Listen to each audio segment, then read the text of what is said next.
नुशरत फ़िरोज़ अॻूणे वफ़ाक़ी वज़ीर national peoples party जे chairman ग़ुलाम मुर्तज़ा जतोई सूबाई सदर मसरूर ख़ान जतोई जी दहशतगर्दी जी अदालत ATC में ॿिनि केसनि जी ॿुधणी लाइ पेश थियण वारे ॾींहं ते नुशरत फ़िरोज़ शहर में सिक्योरिटी जा इंतिहाई सख़्त इंतज़ाम कया विया। राति देर सां ई सांगड़ नवाबशाह नुशरत फ़िरोज़ ऐं दादू ज़िलनि जे समेत पुलिस एहलकारनि खे शहर जे दाख़िली ऐं ख़ारिजी रस्तनि ते मुक़ररु कयो वियो।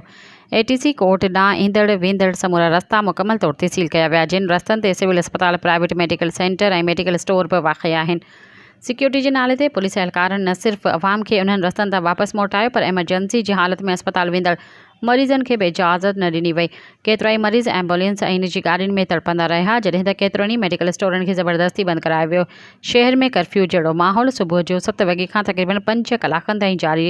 दहशतगर्दी जी अदालत जे जज सिक्योरिटी जे सूरतहाल खे ॾिसंदे ॿिन्ही केसनि जी ॿुधणी लाइ नई तारीख़ूं मुक़ररु कयूं। हिक केस जी ईंदड़ तारीख़ 28 जून जॾहिं त ॿिए जी 6 जुलाई मुक़ररु कई वई।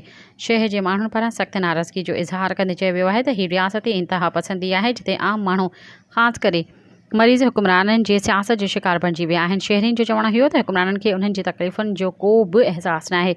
अॼोके ॾींहुं नुशरत फ़िरोज़ जी तारीख़ में बदतरीन इंतज़ामी ॾींहुं तो यादि कयो वेंदो। सब्सक्राइब कयो अवामी न्यूज़ HD खे ऐं ताज़ा तरीन ख़बरुनि लाइ ॾिसंदा रहो अवामी न्यूज़ HD।